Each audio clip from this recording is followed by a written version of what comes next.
Welcome to this week's video on My Hero Academia. This week I'll be looking at the OVA Save Rescue training. You know the rules and so do I. Let me know what you thought about it in the comment section down below. And whilst you're there, be sure to like, favourite, subscribe, click the bell and do all the YouTube stuff that YouTube wants you to do, because YouTube is an increasingly scary place for small content creators. Support your local small content creator today. It will do them a power of good. Now onto the video itself.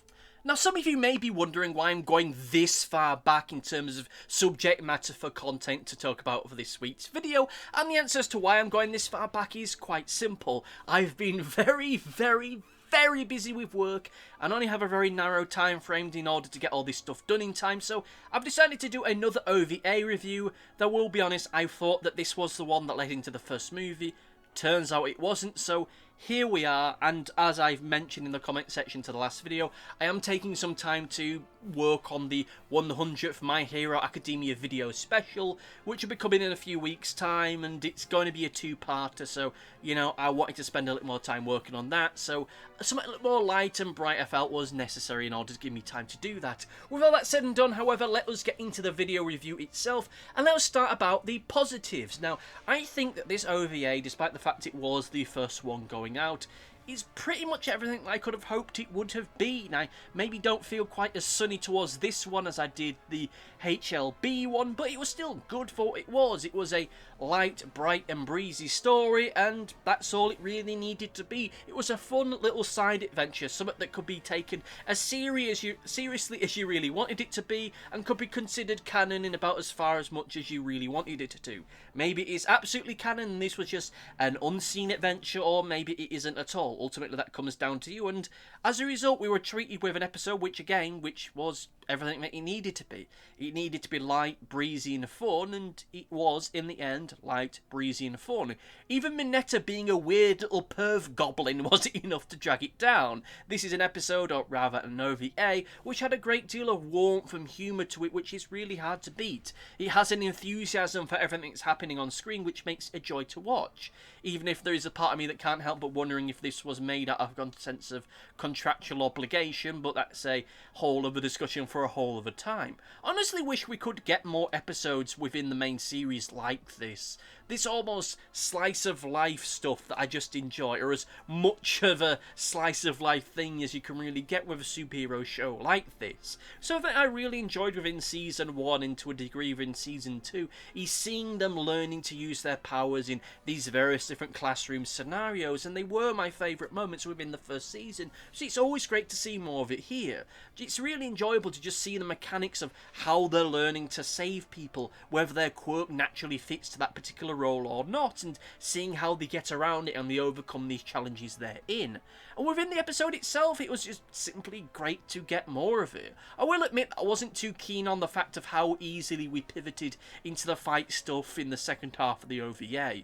Though granted, I will admit that part of that comes down to the fact that I was watching a fan sub of this. Not an original, not an official sub or dub of it.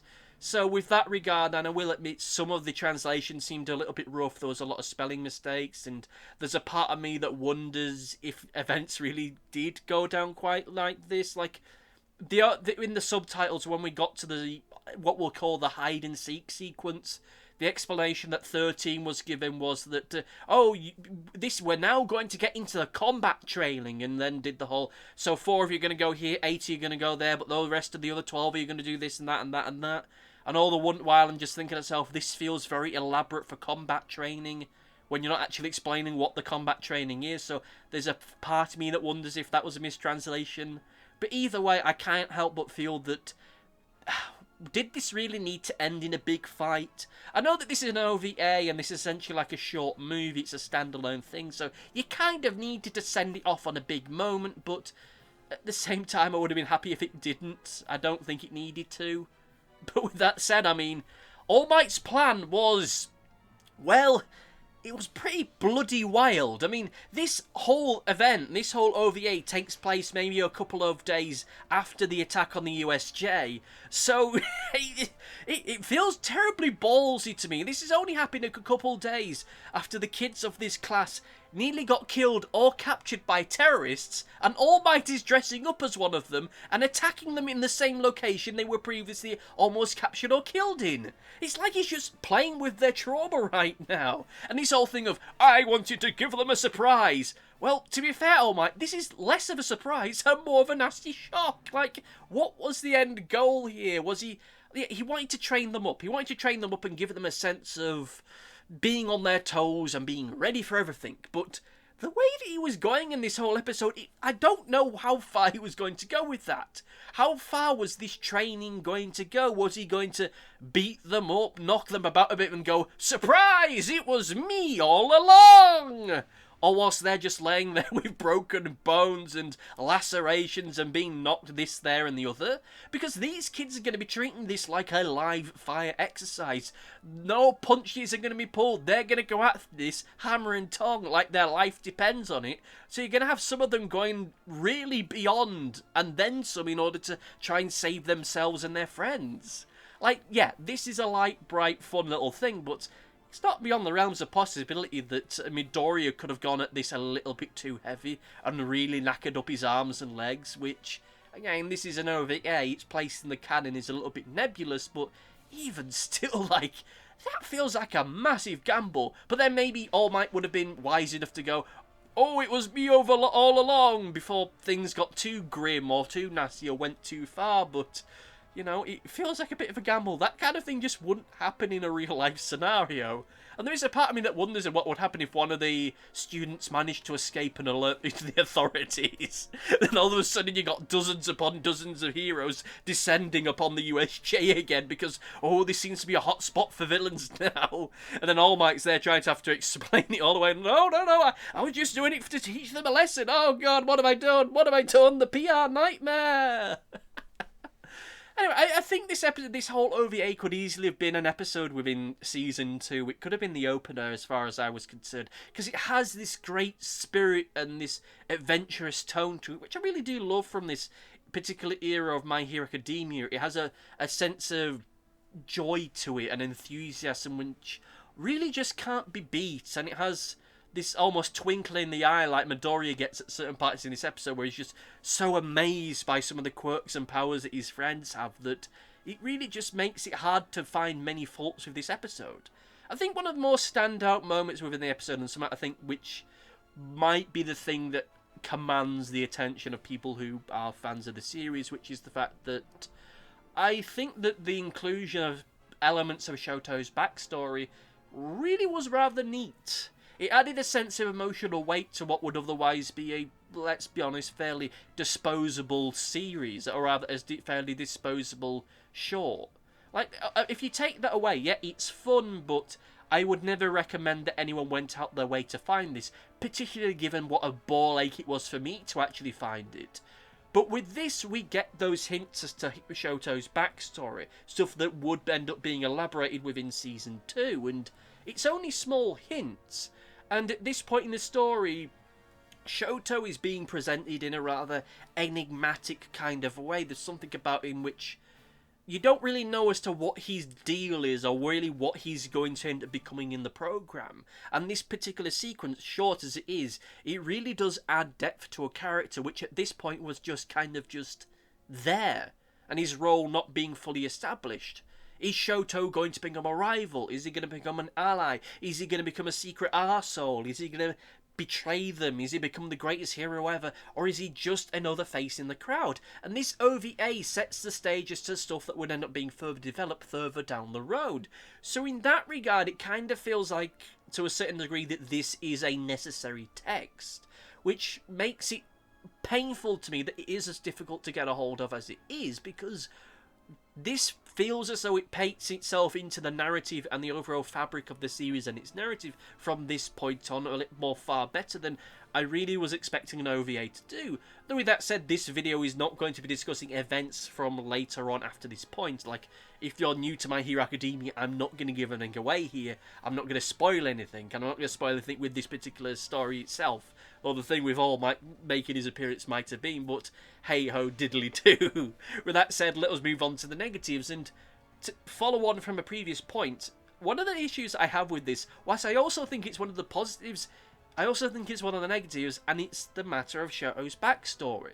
Whilst I can appreciate the fact that they're adding this in and they're giving us this hint as to who he truly is and to what his backstory is, there is a part of me that wonders as though, really, was it necessary? This OVA, like many of the OVAs that I've seen thus far from My Hero Academia, are fairly disposable. They're short little one-shot little adventures that don't really add a whole lot to the greater narrative, but they're there for flavour. Something like this, it feels a lot heavier for something like this. Like, this episode is more knockabout fun than I think OVAs in many of the series are. It's just there to have a little bit of a fun, a little bit of a flash of action, and that's just about it. And the stuff that we're getting hinted at here is pretty bloody heavy. And it kind of feels as though it sits as this bit of a juxtaposition with everything that's going on in the particular OVA, especially bearing in mind it's not really elaborated upon or extended on. And again, I feel that there's a part of me that wonders, should this have been in here, especially bearing in mind just how difficult it is to actually get a hold of this one. I'm not sure if this OVA has ever been officially released subtitled or dubbed. From the research that I have done, it has been released on DVD, but it feels like something that might just be a special feature on something else, like a special feature on the Season 1 or Season 2 episode collection or one of the films. It's not something that's ever been its own dedicated thing, so to have something this important to the backstory of another character feels odd to me, as it feels as though it should be something that's led into more within the main series itself, rather than OVA that the vast majority of the fan base isn't going to really get into. On something that actually speaks within the content of the episode itself, I'm really not so sure about the meta gags that we see within it. Like, the first time it happens, it's fun.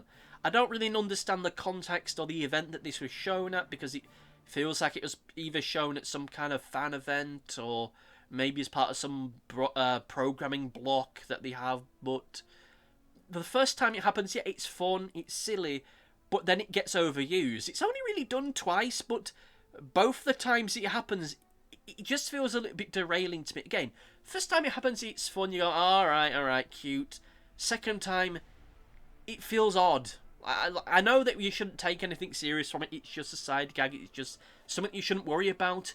But for me, given that I don't understand the context of it, I don't understand what event this is supposed to be for and all that kind of malarkey, it just feels odd. It doesn't really travel well after the fact, and it gives me a vibe of the Digimon movie. The first Digimon movie, or at least the first Digimon movie released in the West, where we had that weird Angela Anaconda opening animated short, which was just bizarre at the time, especially bearing in mind that they then tried to release that as an episode independent of the show, which is a whole other discussion for all of the time. It just gives you that feeling, that fourth wall break that doesn't really do anything, and the first time it happens you kind of go, yeah, that's cute, but then it happens again, and it just feels a little bit weird.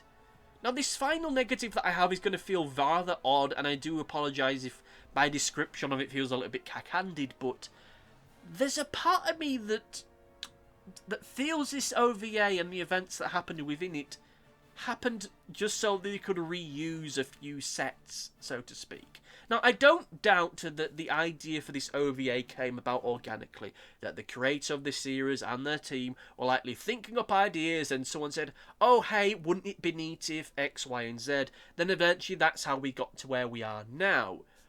But given just how soon this OVA came out after Season 1, both in terms of in-universe and on a production level, there's a part of me that can't help but feel that the reason why they decided to go with a story like this is so that they could reuse some of the backgrounds and some of the footage that they already had left over from the previous few episodes. I don't think that is the exclusive reason why it happened, but there is a part of me that can't help but feel that when you look at this in a more broader sense, and again, going back to when I'm talking about within the positives, when we talk about All Might's wild scheme, would UA really have sent its students back to the site of a traumatic event just for the sake of training? I don't think that they would have done.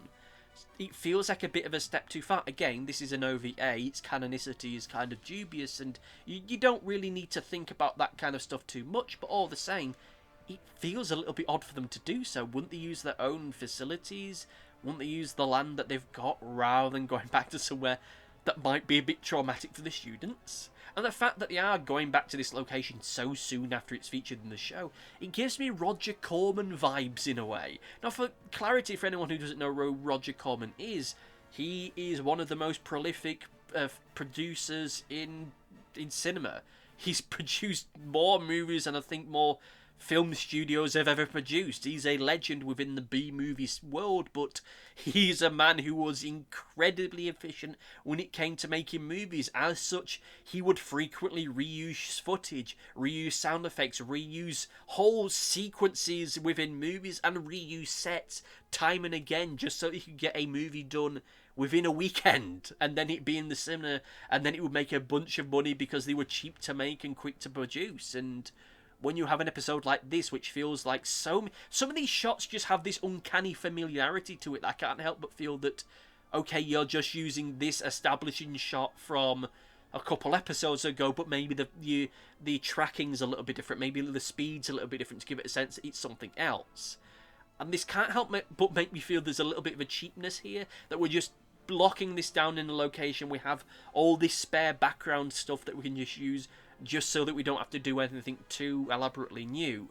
Maybe paranoid, but it just kind of dampens the events. But with that said, and to go into the overview itself, I do think this is a genuinely fun OVA, and I'm happy to have seen it. Whilst I don't think that it is quite as big of a hit for me in quite the same way as some of the other OVAs I've seen have been, for what it is and where it sits itself within the major storyline of My Hero Academia, it's fine. And as far as a debut OVA goes, the first one in the series, it's fine. It does the job. It's a lot of fun, and I said I'm not going to get into spoilers for things that come after this point in the series, but for me, I really did love going back to this particular era of My Hero Academia and just seeing this feel, just seeing how enthusiastic and bright-eyed and just how dynamic everything is. And I really do love this era, and it kind of makes me want to go back and rewatch from the very beginning again, because I do genuinely like this feel. I do love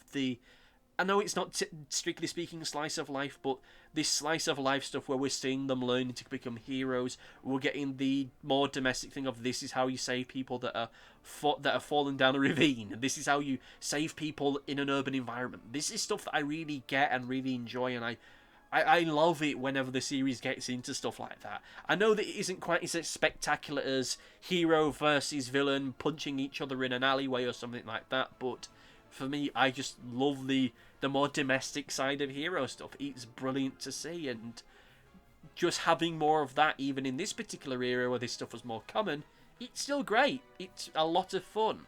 With all that said, that's just what I feel about it. Let me know what you thought about it in the comment section down below, and I will get back to you shortly. It might well be read out in a future OVA review video. I'm trying to keep all the comment corners relative to their theming of it, I don't want to talk about the stuff to do with, say, Season 6 or Season 5 or whatever in the videos where I'm talking about events from Season 1, because that would spoil a lot of things, and I want to minimise spoilers as much as I can do. But with all that said and done, thank you all for listening, and see you next time. Goodbye! Thanks for watching. Be sure to like, favourite, subscribe, click the bell, and do all the YouTubey stuff that YouTube wants you to do. Go on, it'll do me a power of good. Until next time, my friends, goodbye!